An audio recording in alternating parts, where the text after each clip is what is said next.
बिस्मिल्लाहिर्रहमानिर्रहीम। अस्सलाम वालेकुम नाज़रीन, मैं हूं कंबर ज़ैदी। यूट्यूब पे आप मेरा व्लॉग देख रहे हैं। तहरीक इंसाफ की हुकूमत को एक और बड़ा धचका, और इस टाइम तहरीक इंसाफ का जो बयानिया है करप्शन के हवाले से वो मलिया मेट होकर रह गया। आखिर ऐसा क्या हो गया? ट्रांसपेरेंसी इंटरनेशनल की रिपोर्ट आ गई है, और इस दफा की ट्रांसपेरेंसी इंटरनेशनल की रिपोर्ट इंतहाई हैरान कुन है। उसकी वजूहात क्या है? क्योंकि इस दफा की रिपोर्ट में पाकिस्तान ने एक दो दर्जा नहीं, माशाल्लाह से हम 126 से 140 पे आ गए। हमारी तनज़्ज़ुली हुई है, और इमरान खान जो जंग करते थे करप्शन के खिलाफ, उसकी जो ग्लोबल इंडेक्स है उसमें हम 126 से 140 पे आ गए, और 33 से हमारा स्कोर 28 तक डाउन हो गया। आखिर इन सब की वजूहात क्या है? ये ट्रांसपेरेंसी इंटरनेशनल की रिपोर्ट किस तरह से बनती है, ये इदारा किस तरह से काम करता है, आया कि ये रिपोर्ट ऑथेंटिक भी है या नहीं, आज इस वीडियो में इसका जायजा लेंगे हम। बहुत बहुत शुक्रिया, आप टाइम निकाल के मेरी वीडियो देखते हैं। अगर आपने मेरे चैनल को सब्सक्राइब नहीं किया तो सब्सक्राइब कर लें। पॉलिटिकल इनसाइट हम आपको इस चैनल पे जरूर प्रोवाइड करते हैं। आगाज करेंगे ट्रांसपेरेंसी इंटरनेशनल की रिपोर्ट से, जिसने तहलका मचा दिया। इमरान खान जो बयानिया लेके आए थे वो बयानिया मलिया मेट कर दिया इस रिपोर्ट ने। वो आखिर क्यों मलिया मेट किया? बिकॉज हमने देखा कि 2018 में यही ट्रांसपेरेंसी इंटरनेशनल की रिपोर्ट में हमारी जो दर्जाबंदी थी, जो पोजीशन थी, वो 117 थी। और उसके बाद अगर 2021 की बात की जाए, जो 2021 की रिपोर्ट आई है, इसमें हमारी पोजीशन 140 नंबर पे चली गई है।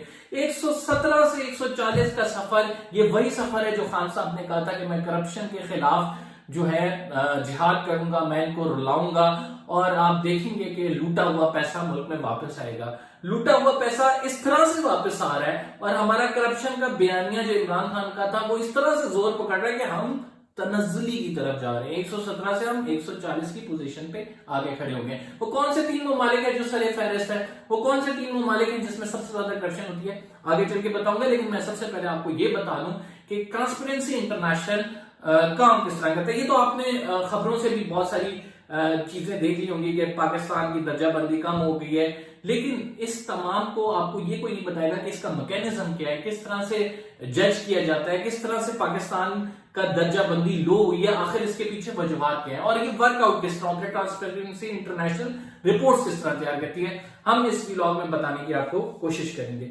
ट्रांसपेरेंसी इंटरनेशनल 1995 से जो है ग्लोबल करप्शन इंडेक्स जो है, परसेप्शन, जिसका परसेप्शन मेजर करते हैं, वो निकाल रही है। सीपीआई से कहते हैं करप्शन परसेप्शन इंडेक्स, और 95 से वो ममालिक जो करप्शन करते हैं उनमें जो रिपोर्ट्स हैं, जो सर्वेज हैं, उनके एक्सपर्ट्स ओपिनियन है, लेकर एक रिपोर्ट जनरेट की जाती है, और उसमें दर्जाबंदी मुख्तलिफ ममालिक की डाली जाती है, जिसमें पाकिस्तान 140 पे स्टैंड करता है। अच्छा, ये अब होता किस तरह है? ये जो ऑर्गेनाइजेशन है, ये एक्चुअली ऑर्गेनाइजेशन है क्या? ये जर्मन बेस्ड ऑर्गेनाइजेशन है, नॉन प्रॉफिट ऑर्गेनाइजेशन है, ये सिविल सोसाइटी के अंडर आती है, और इसके बोर्ड ऑफ डायरेक्टर्स हैं, जो मुख्तलिफ तरीकों से मुख्तलिफ मेथडोलॉजीज होती हैं, उसके जरिए ये ग्लोबल परसेप्शन और या ग्लोबल करप्शन जो इंडेक्स है, करप्शन परसेप्शन इंडेक्स, उसको मेजर किया जाता है। अच्छा, अब ये किस तरह से मेजर किया जाता है? इसके 3-4 तरीके होते हैं। मेथडोलॉजी क्या है? एक तो डायरेक्ट पोल होते हैं, वो डायरेक्ट आवाम से पूछते हैं कि परसेप्शन क्या जा रहा है इस हुकूमत का, आया ये करप्ट है या नहीं है, इसके जो पब्लिक सेक्टर्स ऑर्गेनाइजेशन है वो कितने करप्ट हैं, वो अपनी रिपोर्ट देते हैं। वो पोल्स होते हैं डायरेक्टली, उसमें आवाम पार्टिसिपेट करती है। फिर सर्वेज होते हैं, इसके साथ जो है जो पब्लिक सेक्टर इंस्टीट्यूशन है उनके रिप्रेजेंटेटिव्स जो हैं वो ओपिनियन अपनी देते हैं, ताकि लोगों को पता लग सके कि कौन सा मुल्क करप्शन के हवाले से कहां पर स्टैंड करता है।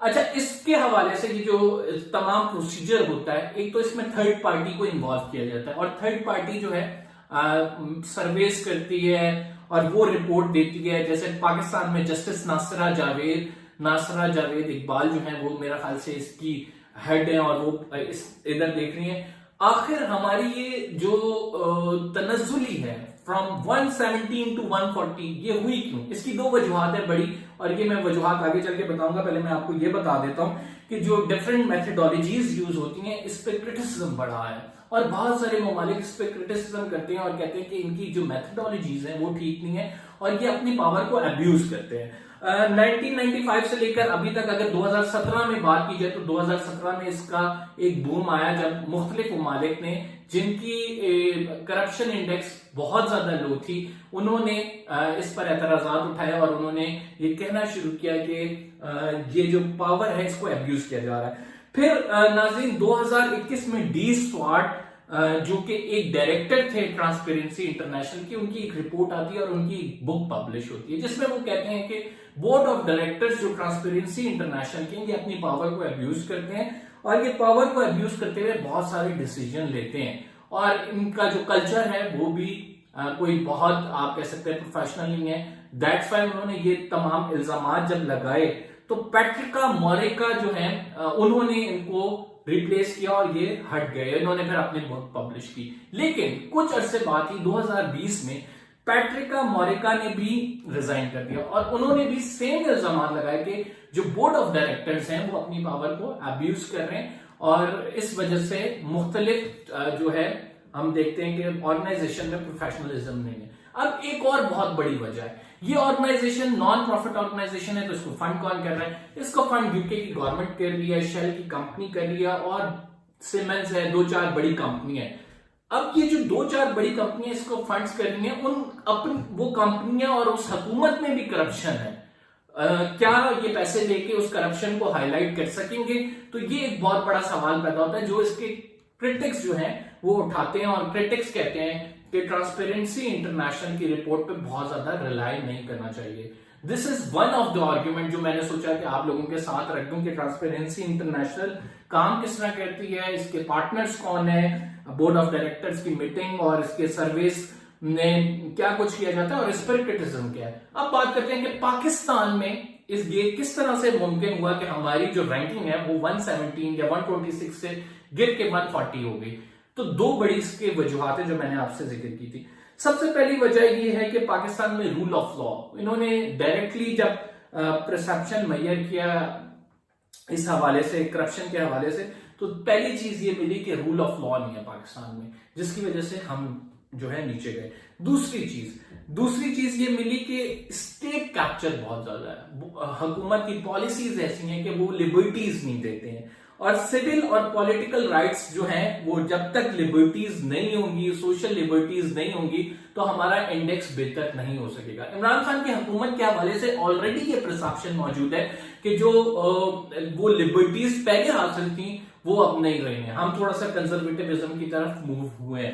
तो दैट्स वाई इस परसेप्शन ने भी हेल्प की है कि हमारा जो दर्जा बंदी है वो तनज़्ज़ुली की तरफ गई है। ये मेन वजूहात है जिसको एक्सपर्ट्स भी अपनी ओपिनियन में बताते हैं। पब्लिक सेक्टर में ओवरऑल परसेप्शन अगर देखें तो इमरान खान की हुकूमत के हवाले से परसेप्शन अब बहुत अच्छा नहीं रहा है, बिकॉज ऑलरेडी हुकूमत इतनी ज्यादा अपना टेन्योर गुजार चुकी है और उसमें कोई बेहतरी कदरे देखने को नहीं मिली है। और जो करप्शन का बयानिया था उसको आप ये समझ सकते हैं कि उसके हवाले से लोग थक चुके हैं और लोग ये देख रहे हैं कि करप्शन बेहतर नहीं हो रही है, मतलब यानी करप्शन से छुटकारा नहीं पाया जा रहा।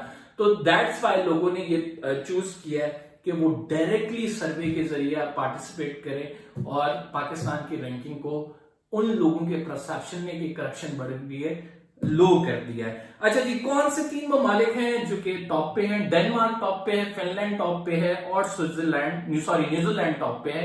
इनका स्कोर 85 से ज्यादा, 88 है ऑलमोस्ट। और जो सबसे कम ममालिक हैं जिनमें सबसे ज्यादा करप्शन है उसमें साउथ सुडान है, उसमें सीरिया है और उसमें सोमालिया है और इनका स्कोर गालिबन 10, 12, 8 है। पाकिस्तान का स्कोर जो है वो 33 था पहले, अब 28 हो गया। हमने माशाल्लाह ऊपर जाने के बजाय हम नीचे आए हैं। भारत और बांग्लादेश का स्कोर जो है वो लेवल रहा है और भारत और बांग्लादेश के जो स्कोर है उसमें कोई ज्यादा तब्दीली नहीं आई, जितना पहले था उतना ही रहा, यानी ना करप्शन कम हुई है और ना ही बढ़ी है। लेकिन पाकिस्तान में माशाल्लाह जो हमने दावे, नारे और जो हमारे स्लोगन्स थे कि हमने करप्शन फ्री पाकिस्तान करना है, वो तहरीक इंसाफ की हुकूमत में नहीं कर पाए इमरान खान साहब, सॉरी टू से। लेकिन ये जो इंडेक्स है करप्शन परसेप्शन इंडेक्स, ये यही कहती है। कंपैरिजन को इजाजत दीजिए, मेरी कोशिश थी कि आपको आगाह करूं। अगर आपको मेरा व्लॉग पसंद आया तो मेरे चैनल को सब्सक्राइब जरूर करें। इंशाल्लाह अगले व्लॉग में आपसे मुलाकात होती है। फिलहाल के लिए इतना ही, अल्लाह हाफिज।